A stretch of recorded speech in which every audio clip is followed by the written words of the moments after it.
Great pleasure to have you all here. I thank you, of course, our guest lecturer, Professor David Cook. I welcome two prominent visitors from abroad. Professor Ira Robinson, Jewish Studies at Concordia University in Montreal. Dr. Matthias Kunzel from Hamburg, who we have already. Ira is an associate of the center. Dr. Kunzel, we have published on the relationship between Nazism and the early Palestinian movement under the Mufti, and we're very glad to have you both here with us. Also make some announcements. Next, as always, July is a busy month. And then we go into summer sleep.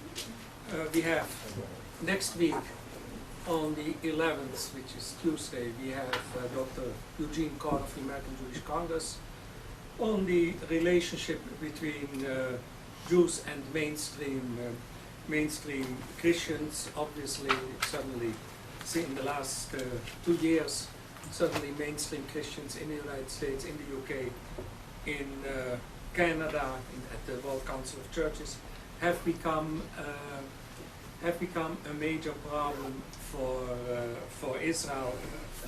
Eugene Cohen has followed this from close by. The AGC and the Wisdad Center collaborate. They were here with a delegation, and there was some good news recently when the Presbyterians adopted a more moderate resolution, and we hope to see you all, and those of you who want to register can do so today already with Elizabeth. The other lecture is on the 26th. On the 26th of July, a Wednesday, we have Rabbi Michael Schudrich, who is the chief rabbi of Poland, who got into publicity when he was attacked a few weeks ago in Poland. He's the former rabbi of Tokyo, that's where I personally know him from. And with that, I think that's in the Change of Jewish Community series. I think with that we will end the season. So now I'm glad to introduce Professor David Cook, who is really a specialist on the idea of apocalyptic Islam. Apocalyptic Islam is perhaps the major apocalyptic movement in our days. David has written on this both in the ancient days till today. It's a subject where there is outside himself very little expertise in the world, and I'm very, very glad that he is willing to speak for us, because you know that we have published in the past Richard Landers, who's a friend of David, on the subject of anti-Semitism and apocalypse, but David is really the leading specialist. He's an assistant professor of religious studies at the Rice University in Houston. He specializes in Islam. He's a graduate of Hebrew University, University of Chicago, and the two books, his major books on apocalypse are Studies in Muslim Apocalyptic, Understanding Jihad, Contemporary Muslim Apocalyptic Literature, and he's now writing a book on martyrdom in Islam. He deals with many of the related topics, apocalyptic literature, movements, contemporary radical Islam, and he has interviewed many people of the Muslim religious elite, and today he'll focus mainly on the non-Arab world, which is very important to us because that's the field we probably know least. So David. Thank you very much for inviting me. I was actually had prepared to talk more on anti-Semitic literature and jihadi material, but jihadi material and apocalyptic materials overlap so carefully that I feel like that there's probably not going to be much need to amend what I'm talking about. But a few things that I need to mention before I start off, especially to this audience. So I'm coming to this subject actually as a professional scholar of Islam, not as a professional scholar of anti-Semitism. And so my perspective, and also I'm not Jewish, so my perspectives on these things might be slightly different than yours, and I hope that this will generate good discussion between us and help further my understanding of this complex subject. As I see it, anti-Semitism can be defined as direct attacks on the Jews as an existential evil that are characterized by some sort of global conspiracy to rule, to dominate, to change, to manipulate, that goes deep into history. Most of these conspiracy theories are based or are intellectually dependent upon, in some way or another, the protocols of the Elders of Zion, which I'm sure there's no need for me to describe this document to you.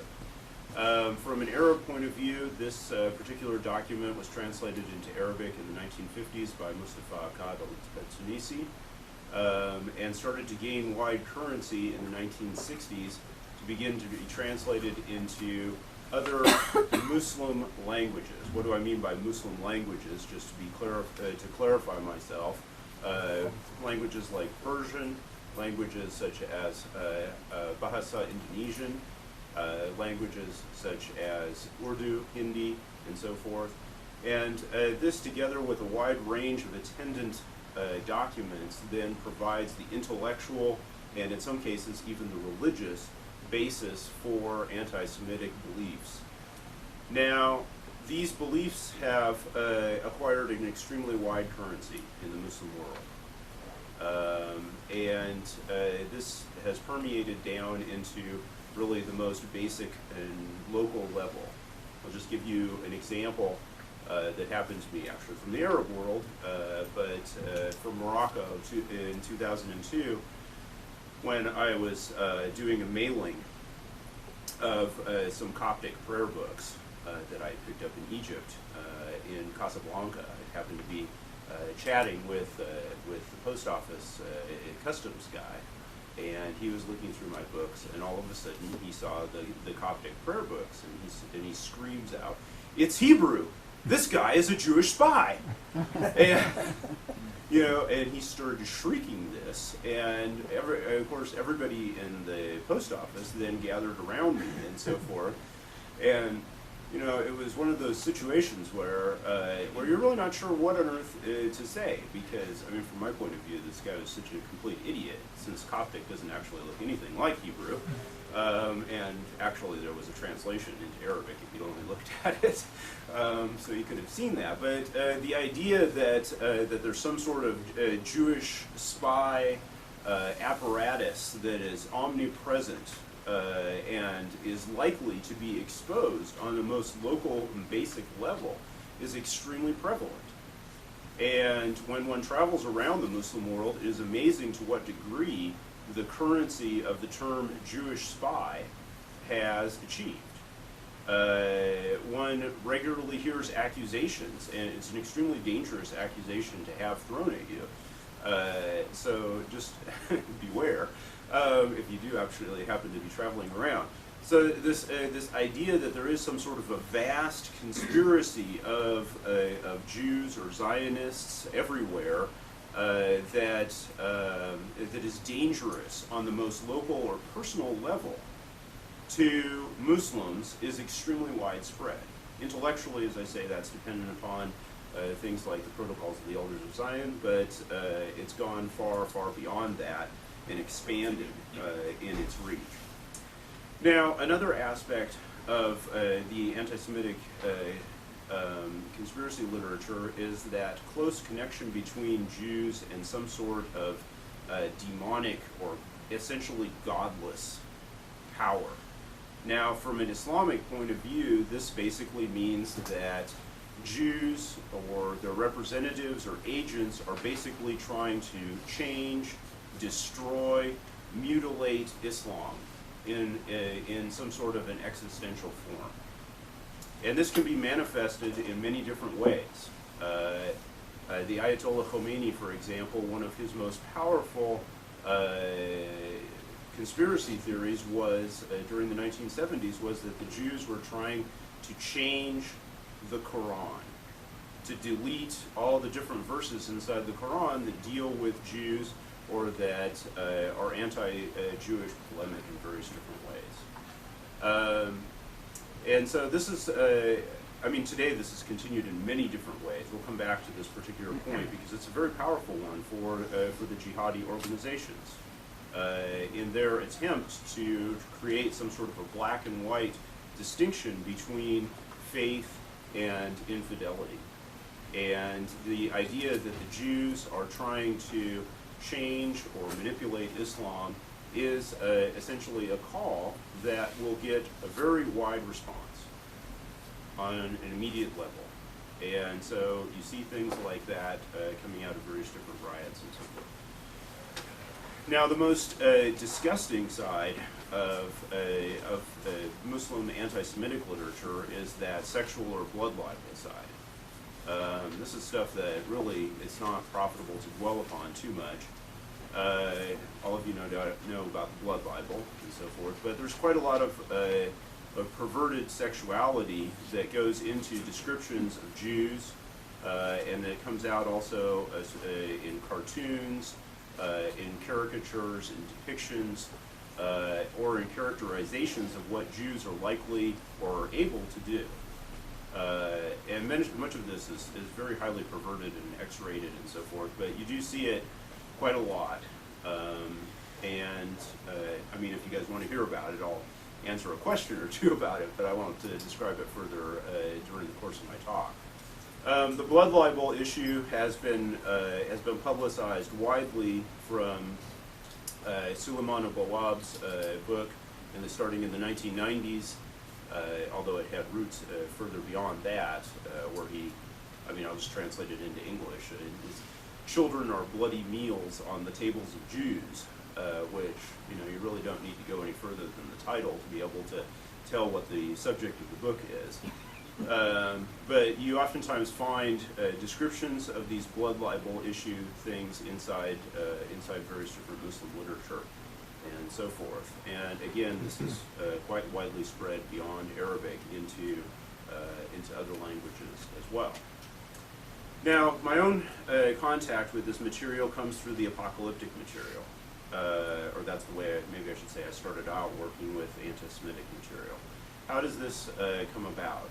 Muslim apocalyptic literature, basically dealing with the end of the world, describes the events that are due to happen prior to the end of the world. Now, from a classical Muslim point of view, most of this material is intellectually dependent upon Christian beliefs. Much of it coming through Christian interpretations of, for example, the book of Daniel, the book of Ezekiel, and most especially in the Christian New Testament, the book of Revelation.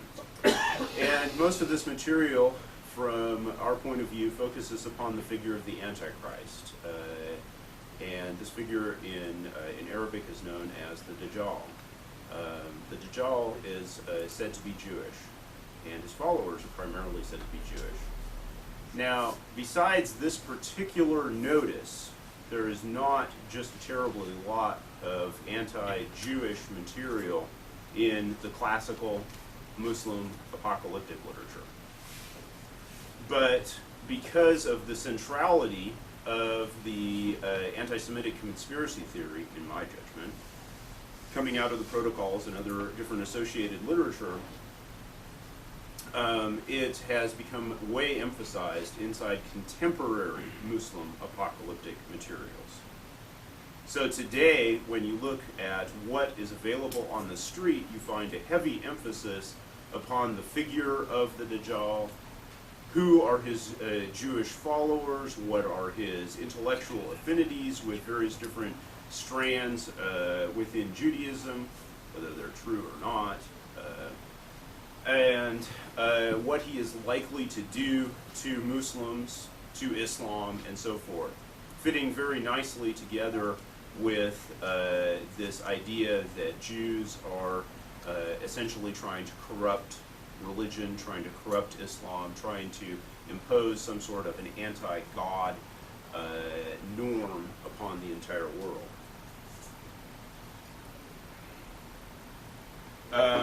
Now, this material is highly popular in nature, and you can really find it all over the Muslim world. Just starting off with the Arabic-speaking world, as I say, I've collected myself about 250 different documents over the past maybe 5-10 years that are apocalyptic in nature.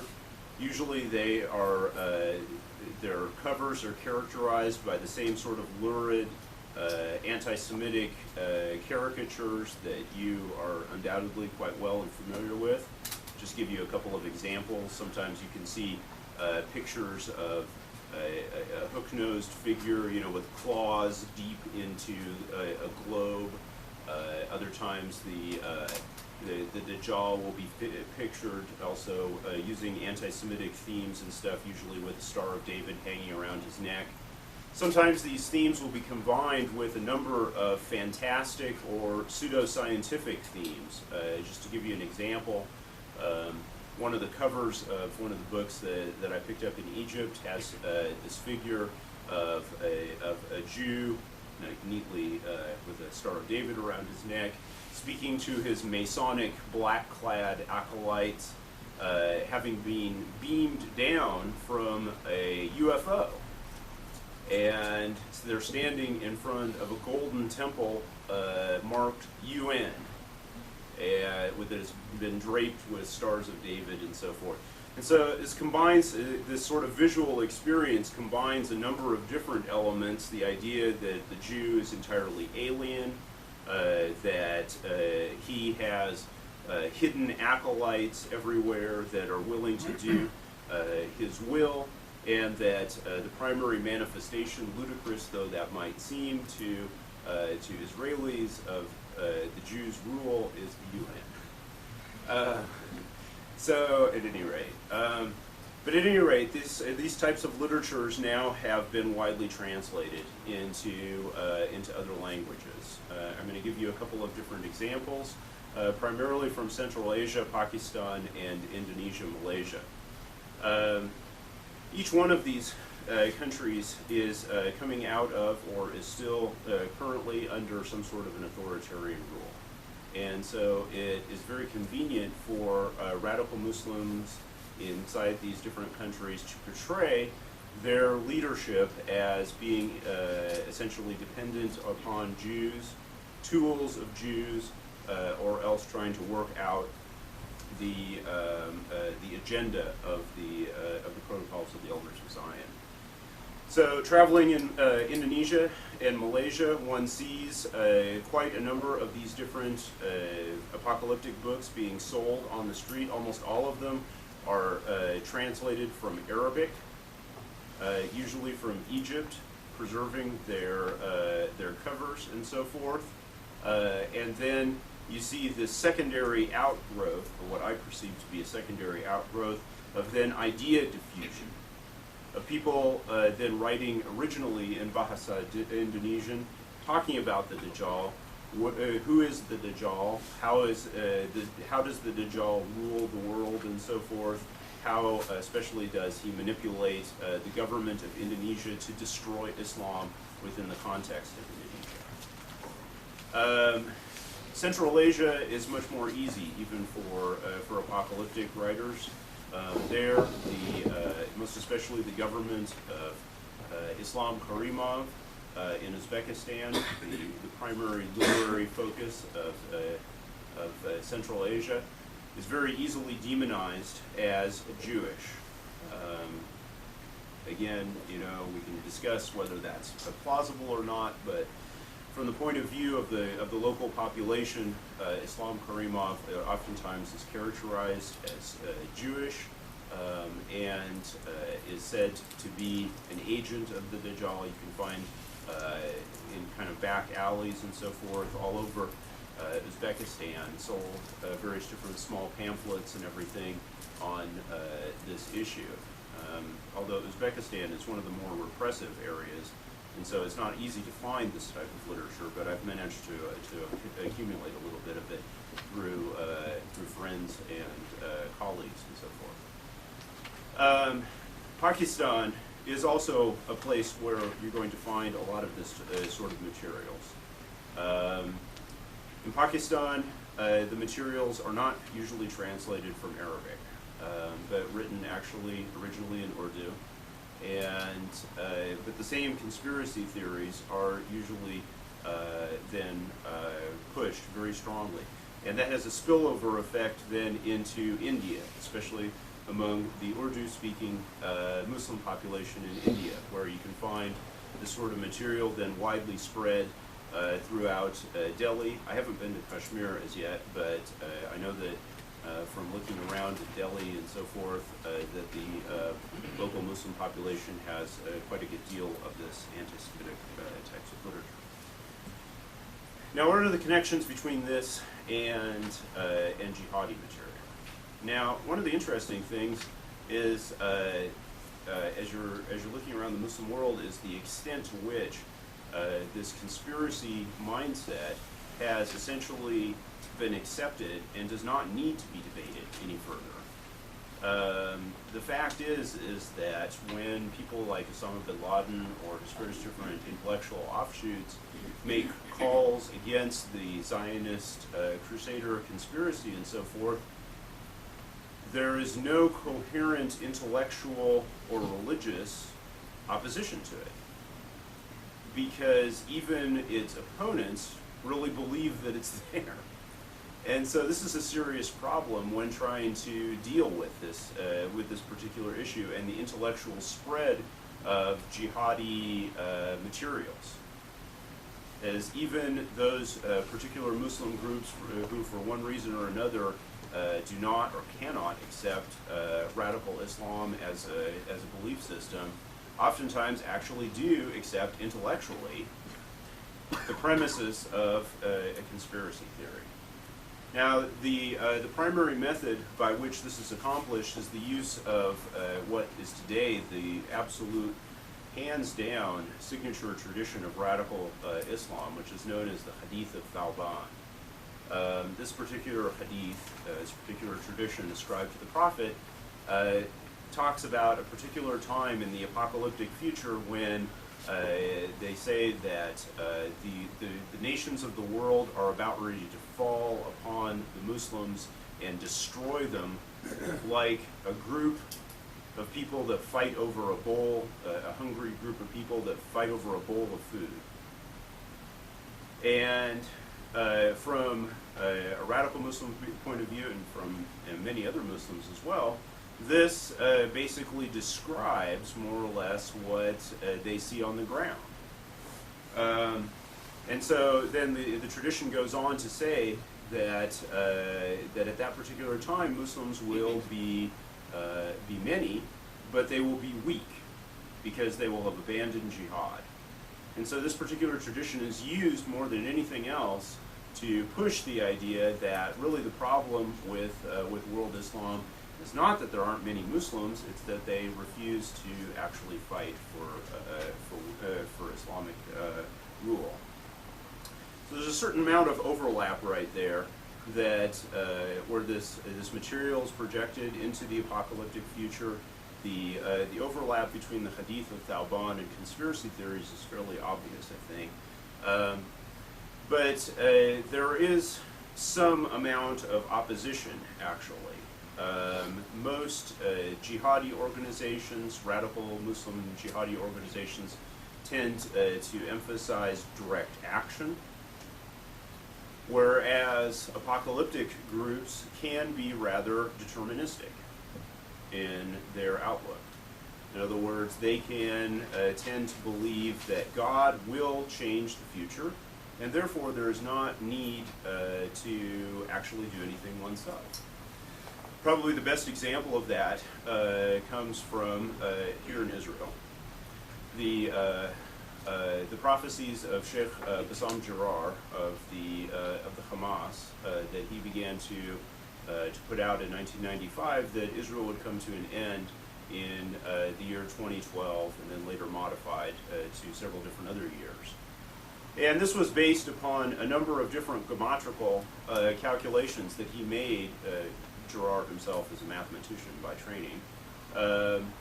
That he took a number of different geometrical calculations out of Surah number 17 and analyzed them and decided that God had a certain plan for the Palestinian people, and that involved bringing Israel to an end at a given time. Now, Jarrah was criticized rather severely for these predictions, because basically many in the Hamas felt that he was leading the group to be rather fatalistic.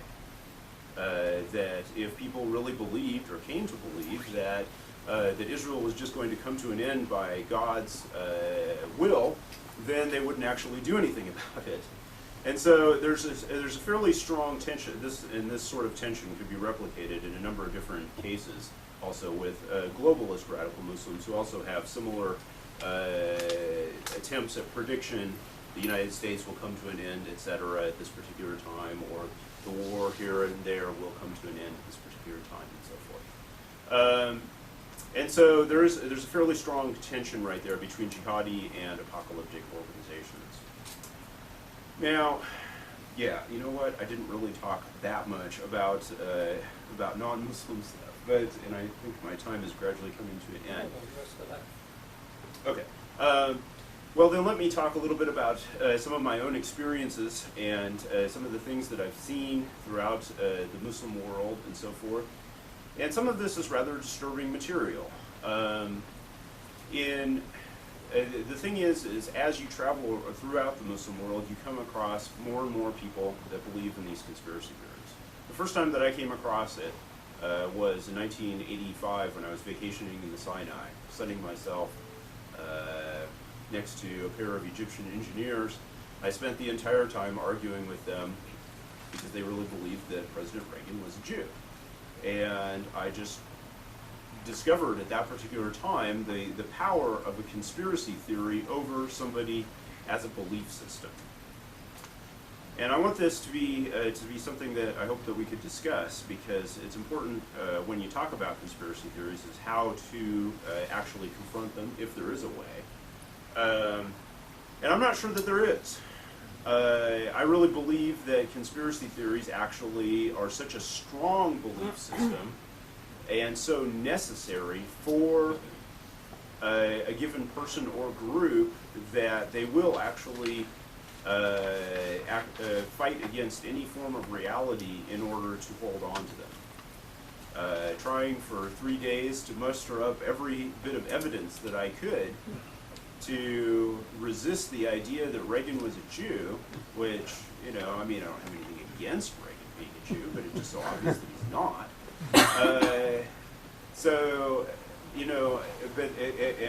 And the fact that these engineers who were well educated, that both of them had done their full educations in the United States and so forth, and were perfectly fluent in English and everything, so there was no lack of information on their part.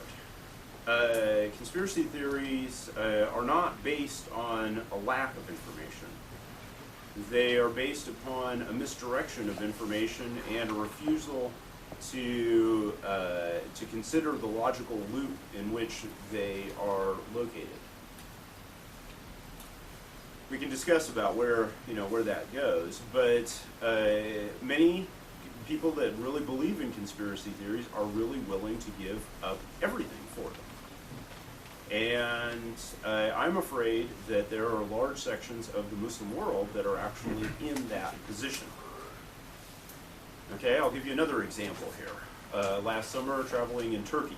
Okay, Turkey, a country that is usually viewed as being friendly to the West and to Israel. And my experiences there were good. But it wasn't long before I ran into people that were holding conspiracy theories. They just weren't against me or against Jews. they were actually against Wahhabis and against British. I fell in Istanbul by a series of mistakes, with this group of radical Naqshbandis. Naqshbandis are a group of Sufis that tend to be much more orthodox in their beliefs, and they were very impressed with me. They were very happy to meet and greet me and have me read the Quran to them, which they couldn't read in Arabic. And all of a sudden, their leader said, "What is your ancestry?" And I was taken a little bit aback by that question. What is my ancestry? In actuality, my ancestry is kind of German-British. But you know, when I said I was from British ancestry, he was, "No British, no British. British are Wahhabis." And it took me a little while to figure this out, but gradually, as I was going through the Istanbul book market, I discovered that the primary conspiracy theory there among the Naqshbandis and their supporters is the idea that the British were the ones who actually created Wahhabism. And they sent a spy about 200 years ago who created this belief system and inflicted it upon the rest of the world. And therefore the British are actually then guilty, for whatever it's worth, of radical Islam. And therefore anybody who has British ancestry or connection is by definition then connected with some sort of radical Islam. It's very interesting to watch this, you know, because I was, at the time when I was dealing with that, I didn't actually realize the depth of this particular conspiracy theory. It's only later when I was given 5 different tracts that recounted it, at least one of them in English and several of them in Arabic and different other languages, that I realized how actually widespread it was. So conspiracy theories can have a number of different ramifications. This one inside Turkey actually doesn't appear to affect Jews actually that much, but it creates sort of an idea that people can manipulate or change history in that manner, in such a malevolent manner, and create sort of like a hostile belief system that is perverting Islam. An interesting idea, although I consider it as a historian to be rather fallacious. So, in conclusion, I would like to further our discussion, perhaps, into conspiracy theories, how one can possibly combat them, because I think that this is a profitable way for a center such as yours to further its research, because in essence these conspiracy theories are at least part of the driving force of anti-Semitism inside the Arab world and inside the larger Muslim world. And it goes far beyond any actual connection to the Jewish people into this